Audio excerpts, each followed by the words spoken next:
بسم الله الرحمن الرحيم الحمد لله رب العالمين والصلاة والسلام على أشرف الأنبياء والمرسلين سيدنا محمد وعلى آله وأصحابه ومن تبعهم بإحسان إلى يوم الدين أما بعد السلام عليكم ورحمة الله وبركاته.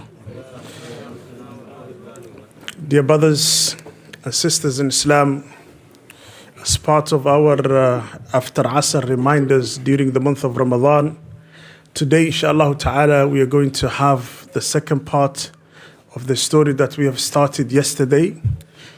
And this story was a story that has happened between a teacher and his student. The teacher has asked one of his students and said to him, "How long have you been studying with me?" And the student has said, "For how long?" 33 years. He said, "I was your student for 33 years. And the teacher has asked the second question and said to him, "How much have you learned from me?" And the student has said, "How many things?" "Only 8 things. I have learned from you 8 things over the 33 years that I was studying with you." And the teacher was shocked. He said, "Inna lillahi wa inna ilayhi raji'un." How come that you were studying with me for 33 years and all you have learned from me are 8 matters, nothing else? The student has said to his teacher, "That's all I have learned from you, my dear teacher, and I don't want to lie." And I don't want to lie. And then the teacher said to him, "Okay, tell me the 8 matters that you have learned from me." How many of them have we taken yesterday? 4 of them. 4 lessons, lifelong lessons. These are very important lessons. The student has said, "I've learned from you 1, 2, 3, and 4. The first 4 that we have taken yesterday, we'll go over them very quickly today, inshallah ta'ala. If one of you can remind me one of them, that would be nice. Those of you who have taken notes, or maybe those of you who can remember one lesson, mashallah, Ustaz Mohamed Ali.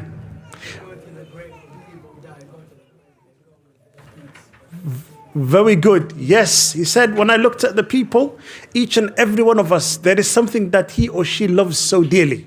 But that thing will abandon them the day when they're taken into the grave. So he said, I have then thought maybe I have to fall in love with something that will go with me to the grave. And he said, what was that thing that was going to go to the grave with him? Good deeds, hasanat. He said, I made sure that the thing that was most beloved to me was good hasanat, or good deeds. And then that was the first lesson he has learned. The second lesson, who can remind us? Can someone remember something else? Another lesson. It doesn't have to be in order. Yes.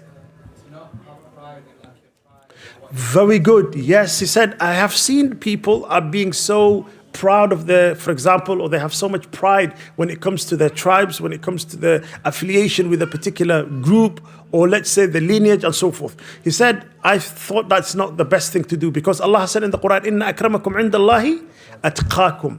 Those who are, mashallah, the most honorable people in the eyes of Allah, those who've got taqwa. Very nice. Who can remember the third point? The third lesson that he has benefited from his teacher over the 33 years. You can rephrase it, no problem. The phrase, if you want to give something to Rabbana, yeah, it's better to give it to him. Very good, excellent. Yes, whatever that we have, that will perish. But whatever that we give it to Allah subhanahu wa ta'ala to look after it for us, Allah subhanahu wa ta'ala will look after it for us, and it will never perish. مَا عِنْدَكُمْ يَنْفَدْ وَمَا عِنْدَ اللَّهِ بَاقٍ. So he said, I made sure that anything that is good and valuable, I give it to Allah subhanahu wa ta'ala to look after it. So mashallah, that was another lesson. And the 4th lesson, who can remember? Which ayah did he ponder over? He said, there is an ayah that I ponder over. وَأَمَّا مَنْ خَافَ مَقَامَ رَبِّهِ وَنَهَى النَّفْسَ عَنِ الْهَوَى فَإِنَّ الْجَنَّةَ هِيَ الْمَأْوَى. So those were the 4 lessons that we've learned yesterday. Today, inshallah ta'ala, we're going to go to the 5th lesson. He said, إِنِّي نَظَرْتُ إِلَى الْخَلْقِ إني نظرت في الخلق وهو يطعن بعضهم في بعض ويلعن بعضهم بعضا وأصل هذا كله الحسد. ثم نظرت إلى قول الله تعالى نحن قسمنا بينهم معيشتهم في الحياة الدنيا وعلمت أن القسمة من عند الله فتركت الحسد. Another powerful, impactful point. He said, I looked into the people and majority of them, they are kind of like backstabbing each other. They are kind of trying to let's say, take down each other, bring down each other.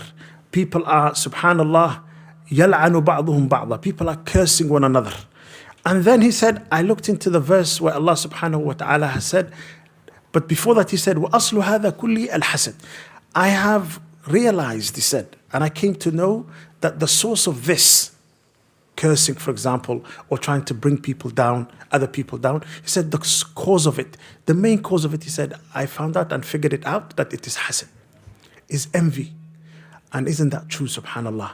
So many people are envious of other people. They're trying to bring people down. Why are you bringing someone down? Oh, because I don't like him. Okay, I have hasad, jealousy towards that person. And then he said, I looked into the ayah where Allah subhanahu wa ta'ala said, نَحْنُ قَسَمْنَا بَيْنَهُمْ مَعِيشَتَهُمْ فِي الْحَيَاةِ الدُّنْيا.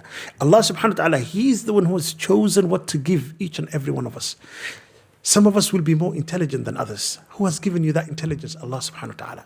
Some of us will be wealthier than others. Allah subhanahu wa ta'ala is the one who has proportioned this out. He's the one who has apportioned it to everybody, subhanallah. نحن قسمنا بينهم معيشتهم في الحياة الدنيا. The wealth that we have, the jobs that we have, subhanallah, the status that we have, all of them are given to us by Allah subhanahu wa ta'ala. نحن قسمنا بينهم معيشتهم في الحياة الدنيا. He said, when I pondered over that ayah, فتركت الحسد. He said, I have abandoned envy and jealousy. I said, what's the point of doing it? Why am I being envious of anyone? It's not his fault that Allah subhanahu wa ta'ala made him intelligent. It's not his fault that Allah gave him a lot of wealth. It's not his fault that Allah has given him good health. It's not his fault that Allah gave him too many kids. Okay? Allah subhanahu wa ta'ala, He's the one who has chosen these things. Okay? So he said, I have abandoned the concept of jealousy and having hasad towards other people. And then after that he said, because I know وَعَلِمْتُ أَنَّ الْقِسْمَةَ مِنْ عِنْدِ اللَّهِ فَتَرَكْتُ الْحَسَدِ. As soon as I have realized that, subhanallah, Allah was the one who has decided all of this, I have abandoned jealousy altogether. So if you are being jealous towards somebody right now, make tawbah from it. Very important. If you feel jealousy towards your brothers, for example, your sisters, someone who's close to you, how many people today are suffering from evil eye? Because of hasad, because of jealousy, because of envy, subhanallah. Someone envying somebody else and saying, okay, I don't want that khair to be.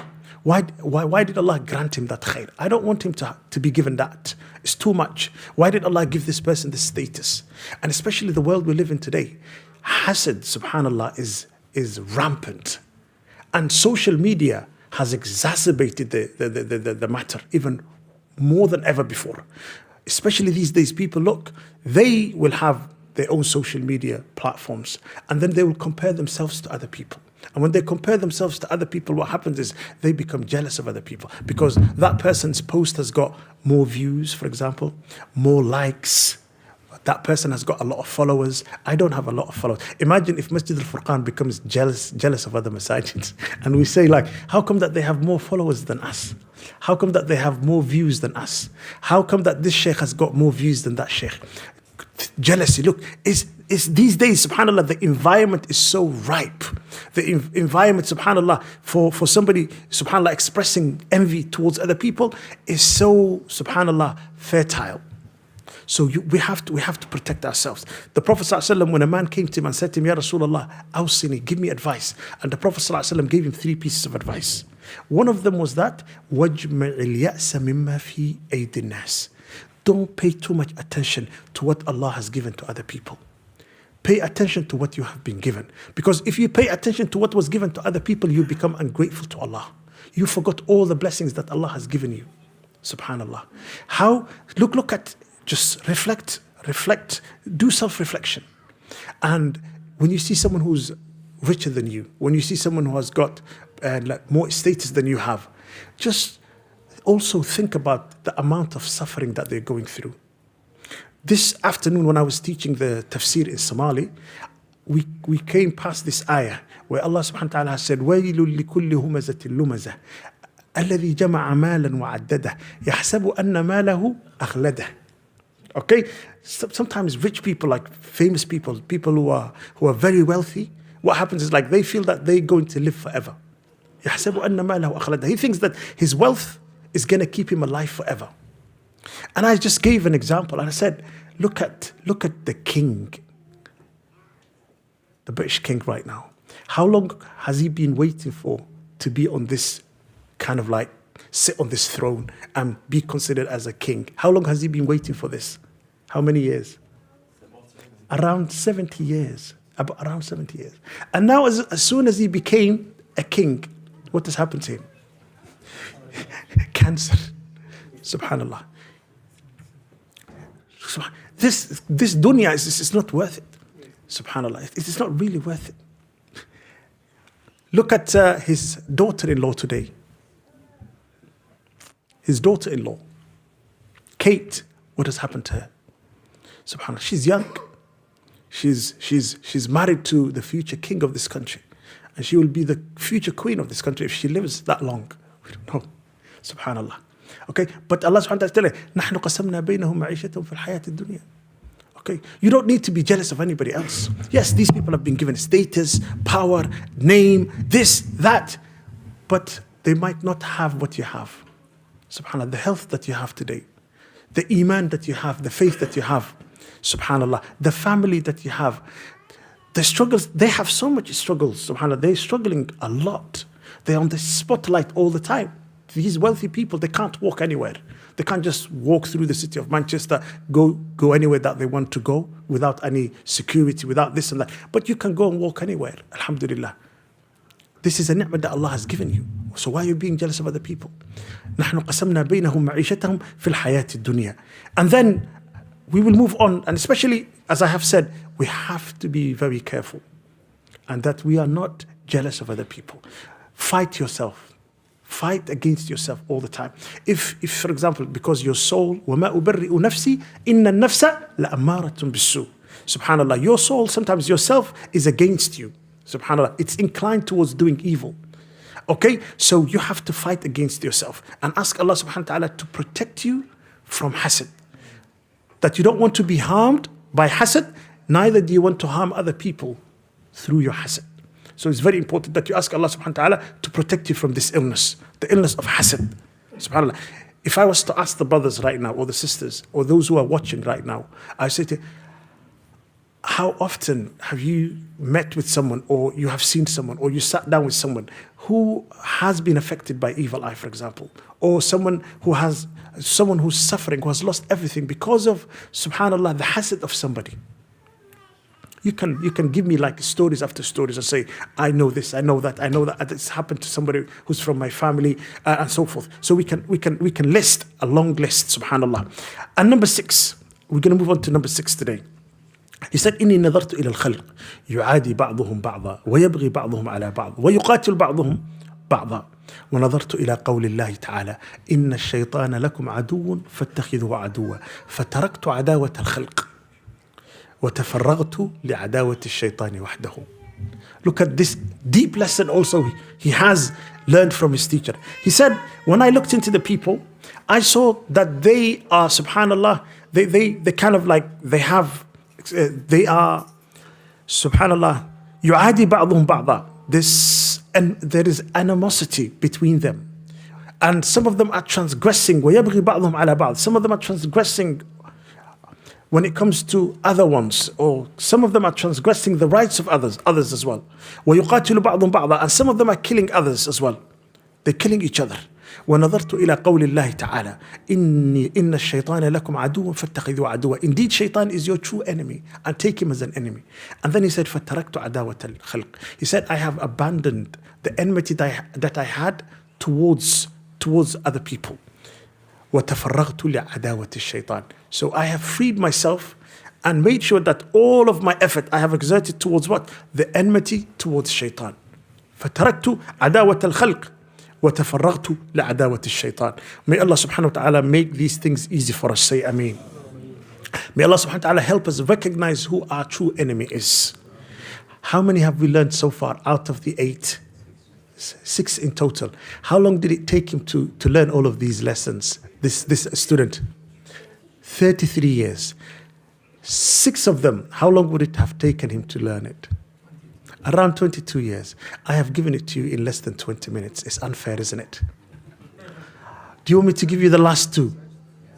Come back for another lesson. Hayyakum Allah wa bayyakum. I don't want to keep you here for too long. What we've learned today, that's sufficient. If we put into practice what we've learned right now, the couple of lessons, stay away from hasad, and also know who your true enemy is, and fight that enemy, and don't fight those people who are not your enemies. Hayyakum Allah wa bayyakum. Wassalamu alaikum wa rahmatullahi wa barakatuh.